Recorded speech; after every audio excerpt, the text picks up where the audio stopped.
AMAGENDERERO ya matuka ATATO ime kaunti ya Nakuru hasa AROBERETIE guchia KOROTOTA na guchake mirubirio AOAO ya AMAGENDERERO ase rituko rero NIGO acio bene para ya kinamba kogenda mengich murionduko guika ensemo ya kureso inot chinga ke joboigo niga chake umurubirio bukorenda rinaniria mau asara ogusimeka heavy meri chiribu isano hase rinanirio. This integrated conservation and livelihood program yenye umetuletea na asanti Mheshimiwa Rais kwa kushikilia, that has been launched today, breathes a new life into this shared vision, and it ensures that conservation is not exclusion but inclusion, not punishment but opportunity. Pale nyuma tulikuwa na matatizo, wananchi wanataka kupanda lakini hakuna miche ama hakuna seedlings ya kutosha. Now we have put together a comprehensive plan that is going to involve Kenya Forest Service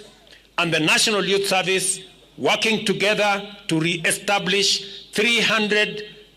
nurseries in our forest areas and another 17 mega nurseries so that we can generate 1 billion seedlings every year for planting. And that